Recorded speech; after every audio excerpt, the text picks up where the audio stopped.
ಈ ಪಿಗರ್ ಎಲ್ಲೋ ನೋಡ್ದಂಗೈತಲ್ಲ. ನಂಗೂ ಹಂಗೆ ಅನ್ನಿಸ್ತಾ ಐತೆ. Noise, make A noise. ಏನ್ ಬ್ರೋ ನೀವು ಸೈಲೆಂಟ್ ಆಗಿದ್ದೀರಾ? ಸ್ಟ್ರೀಮನ್ನು ಈ ಥರ ರೋಪ್ ಇಟ್ಕೊಂಡು ಹೋಗ್ಬೇಕು, ಬರಬೇಕು. ನೀವು ದಿನಕ್ಕೆ ಒಂದೇ ಟ್ರಿಪ್ ಗೈಡ್ ಮಾಡೋದಾ? ಹಾಂ ಹಾಂ ಹಾಂ. ನಿಮ್ಮದು ಮನೆ? ಹೌದಾ? ಹಾಂ. ಓಹೋ. ಹಾಂ ಹಾಂ. ಬಿಡಲ್ಲ. ಹಾಂ. ಮತ್ತೆ ಎಲ್ಲ ಕೊಳೆ ರೋಗನ ಈಗೆಲ್ಲ. ಅದೇ ಅದೇ ಹೌದು, ಮಳೆ ಬಂದ್ಬಿಟ್ರೆ ಅದಕ್ಕೆ ಕೊಳೆ ರೋಗ ಬಂದ್ಬಿಡುತ್ತೆ. ಹಾಂ ಹೌದು. 200 ಸೆಂಟಿಮೀಟರ್ ಮಳೆ ದಾಟ್ತು. ಹೌದಾ? ಓಹೋ. ಇನ್ನೂ ಹೆಚ್ಚಾಯ್ತು ಮಳೆ. ಇನ್ನೂ ಹಾಂ ಲೆಕ್ಕ ಡಿಸೆಂಬರ್ ತನಕ ಮಳೆ ಐತೆ ಅಂತ ಹೇಳ್ತಿದ್ದಾರೆ. ಹಾಂ ಹಾಂ. ಡಿಸೆಂಬರ್ ತನಕ ಇನ್ನೂ ಒಂದು 400 ಸೆಂಟಿಮೀಟರ್ ಮಳೆ. 2 ವರ್ಷ 3 ವರ್ಷ ಮಳೆ ಒಂದೇ ವರ್ಷ ಆಗ್ತದೆ. ನೀವು ಕೊನೆ ಕೊಯ್ಲಲ್ಲಿ ಯಾವಾಗ ಮಾಡೋದು? ಕೊನೆ ಕೊಯ್ಲಲ್ಲಿ ಯಾವಾಗ ಮಾಡೋದು? ನವೆಂಬರ್ನ ಸ್ಟಾರ್ಟ್ ಮಾಡ್ತಾರೆ. ನವೆಂಬರಿಂದ ಆ ಟೈಮಲ್ಲೇ ಮಳೆ ಇರ್ತದೆ. ಆ ಟೈಮಿಗೂ ಮಳೆ ಇರ್ತಲ್ಲ. ಹಾಂ.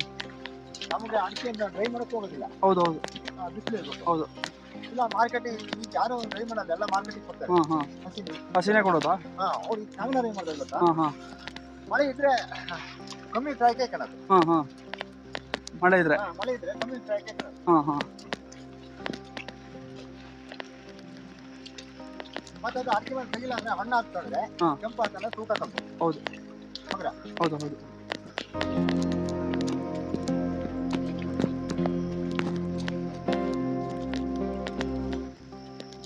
ಇಲ್ಲಿ ಕಾಫಿ ಜಾಸ್ತಿ ಬೆಳೆಯಲ್ಲ?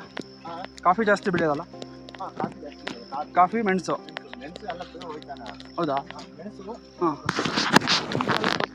ಕಳೆದ ವರ್ಷ ಏನು ಬೀಳಿದ್ರು ಫಸಲು ಇರ್ತಿಲ್ಲ. ಹಾಂ. ಈ ವರ್ಷ ಫಸಲು ಕೆಲವು ಬೀಳೇ ಇಲ್ಲ. ಇತ್ತು ಬೀಳಲ್ಲಿ ಚೆನ್ನಾಗಿ ಉಂಟು. ಹಾಂ ಹಾಂ. ಆದ್ರೆ ಇನ್ನು 1 ತಿಂಗಳು 2 ತಿಂಗಳು ಬಿಟ್ಟು ಎಲ್ಲರೂ ಈ ರೀತಿ ಮಳೆ ಬಂದು ಒಂದು ವಾರ 15 ದಿವಸ ಮಳೆ 2 ವಾರ ಬಿಸಿಲು ಬಂತು ಅಂದ್ರೆ ಮೊದಲಲ್ಲಿ ಈ ಗೆದ್ಲಿ ಅಂತ ಹೇಳ್ತಾರೆ. ಹಾಂ ಹಾಂ. ಗೆದ್ಲಿಯನ್ನು ಬೇರೆ ತಿಂದರೆ ಕೆಲವು ಈ ಫಸ್ಟ್ ಸಲ ಕೊಯ್ಯಕ್ಕೆ ಬಿಡಲ್ಲ, ಪೂರ್ವ ಒಣಗಿ ಓಹೋ ಬೀಳ ಹಾಕ್ತಾರೆ. ಹಾಂ ಹಾಂ. ಮತ್ತೆ ಅದನ್ನು ಬೀಳೋವಷ್ಟೇ ಮಾಡ್ಬೇಕಾದ್ರೆ ಒಂದು 3-4 ವರ್ಷ ಅಡಿಕೆನೂ ಹಾಗೆ. ಅಡಿಕೆ ಏನು ಗೊತ್ತಾ? ಅಡಿಕೆ ಮರಕುರುವಾಗ. ಹೌದು. ತೊಂಡೆ ರೋಗ. ಹಾಂ ಹಾಂ. ನಮ್ಮ ಕಡೆ ಆ ಕಡೆ ತೀರ್ಥಹಳ್ಳಿ ಸೈಡೆಲ್ಲ ಬಿಳಿ ಚಿಕ್ಕಿ ರೋಗ ಅಂತ. ನಿಮ್ಮ ಕಡೆನೂ ಉಂಟಾ? ಹಾಂ. ನಮ್ಮದು ನಾವು ಒಂದು 600 ಸಸಿ ತಂದು ಬೀಜಗಳಿಂದ ತಂದು ಹಾಂ ಹಾಂ. ಗದ್ದೆಗೆ ಭತ್ತ ಮಾಡಬೇಕು. ಹಾಂ. ಅವು ಎಲ್ಲ ಒಂದು ಎಲ್ಲ ನಮ್ಮಷ್ಟೇ ಹತ್ರ ಮೇನ್ ಹೋಗಿದ್ದಾರೆ. ಹಾಂ ಹಾಂ. ಅದು ಹಿಂಗಾರು ಬಿಡ್ತದೆ, ಅದು ಎಲ್ಲ ರೋಗ. ಹಾಂ ಹಾಂ. ಆ ಮೆಡಿಸಿನ್ ಮಾಡೋದು. ಹಾಂ. ಇದೆ. ನಮ್ಮದು ತೋಟ ಇರೋದು ಸಾಗರದ ಹತ್ರ. ಅಡಿಕೆ ತೋಟನಾ? ಹಾಂ. ಅಡಿಕೆ ಟೂರ್ ಮೆಣಸು ಅಷ್ಟೇ.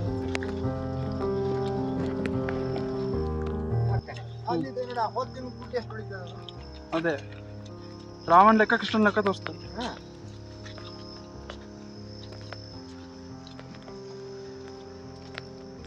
ಏನಂತ ಇದೊಂದು ರೋಡ.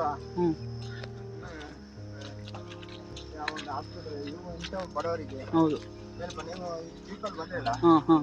ಆ ರೋಡ್ ನೋಡಿದ್ರೆ ಹೇಗೆ? ಅದೇ ಅದೇ ಅದೇ. ನಾವು ಎಷ್ಟು ವರ್ಷ ಹೋಗ್ಬಿಟ್ಟಾಗ ಆ ಸಿಮೆಂಟ್ ರೋಡಿಂದ ಕೆಳಗಡೆ ಇರಬೇಕು, 3 ರೋಡ್ ಸಿಗ್ತಲ್ಲ. ಹಾಂ.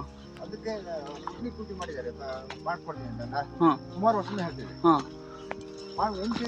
ಒಂದು ವಾರಕ್ಕೆ ನಾವು ಗಂಧ ಹಿಡಿತೀವಿ ಅಂತ ಹೇಳಿದ್ರೆ ಇನ್ನೂ. ಹಾಂ. ಪೀಕ್ ಹತ್ತಾ ಇದ್ದೀವಿ. ಒಂದು 100 ಮೀಟರ್ಸ್ ಇರ್ಬೋದು. ಸೊ ಶರೀರ ಸ್ವಲ್ಪ ಸುಸ್ತಾಗಿದೆ. ಅರುಣ್ ಬಿಟ್ಟೋಗ್ಬಿಟ್ಟಿದ್ದಾರೆ. ತುಂಬ ಒಳ್ಳೇದಾಗಲಿ. ಅವ್ರ ಅನುಭವ ಭಾಳ ದೊಡ್ಡದಿದ್ದಾವೆ. ಒಳ್ಳೇದಾಗಲಿ. ಅವರು ನೋಬೆಲ್ ಪ್ರಶಸ್ತಿ ಸಿಗಲಿ, ರಾಷ್ಟ್ರ ಅಂತಾರಾಷ್ಟ್ರೀಯ ಪ್ರಶಸ್ತಿಗಳು ಸಿಗಲಿ. ನೋಡಿ ಅಲ್ಲಿ ರಾಜಗುರು ಹಾಕೊಂಡಿರಲ್ಲ, ಅಷ್ಟು ಬ್ಯಾಗ್ ಹಾಕೊಂಡು ಬರ್ತಾ ಇದ್ದೆ ನಾನು. ನೋಡಿ ಒಟ್ಟಿಗೆ ಬಂದರೆ ಒಟ್ಟಿಗೆ ಹೋಗ್ಬಿಟ್ಟು ಹೆಂಗಿತ್ತು ಜನ ಅಂತ.